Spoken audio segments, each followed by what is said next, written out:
ঐতিহাসিক টেঙাপুখুৰীত সদৌ অসম আদিবাসী ছাত্ৰ সন্থাৰ চাফাই কাৰ্যসূচী পুখুৰীটো সংৰক্ষণৰ দাবী সংগঠনটোৰ টেঙাপুখুৰীত স্বচ্ছ ভাৰত অভিযানৰ উদ্দেশ্যেৰে চাফাই কাৰ্যসূচী সদৌ অসম আদিবাসী ছাত্ৰ সন্থাৰ শিমলুগুৰিৰ আঞ্চলিক সমিতিৰ উদ্যোগত চাফাই কাৰ্যসূচী হাতত লোৱা হয় চৰাইদেউ জিলা অন্তৰ্গত ঐতিহাসিক টেঙাপুখুৰীটোৰ 4টা পাৰ পৰিষ্কাৰ কৰাত আচাৰ কৰ্মীসকলক স্থানীয় লোকে সহযোগিতা আগবঢ়ায় সংগঠনটোৰ শিমলুগুৰি আঞ্চলিক সমিতিৰ হৈ অজয় ভূঞাকে ধৰি ভালেকেইজন ছাত্ৰকৰ্মীয়ে স্বচ্ছতা অভিযানত অংশগ্ৰহণ কৰে প্ৰধানমন্ত্ৰীৰ জন্মদিনৰ 21 দিনীয়া কাৰ্যসূচীৰ ভিতৰত 3 অক্টোবৰ তথা আজিৰ দিনটো স্বচ্ছতা অভিযান বাছি লৈ ঐতিহাসিক পুখুৰীটোৰ সংৰক্ষণৰ দাবী তুলিছে সংগঠনটোৱে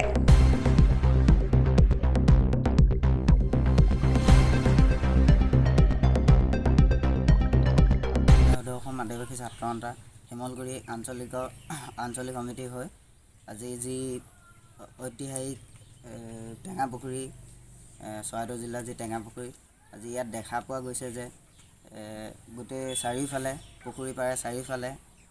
ঘাঁহ বন আজি বনৰীয়া গছ-গছনি উঠিছে তো আমি এইবোৰ মানে চফা কৰিব লৈছোঁ আৰু দেখা গৈছে যে ইয়াত চাৰিও বেৰা যি এক জৰাজীৰ্ণ যি অৱস্থা হয় যি জৰাজীৰ্ণ অৱস্থা তো এইবোৰ যাতে চৰকাৰ যি পুৰাতত্ব বিভাগ আছে হয় চৰকাৰে এইবোৰ যাতে ঠিক কৰে আৰু আমাৰ ইয়াৰ যি স্থানীয় বিধায়ক তেওঁকো কৈছোঁ আমাক যাতে সহায় সহযোগিতা কৰে আৰু আগলৈও সহায় সহযোগিতা কৰিব বুলি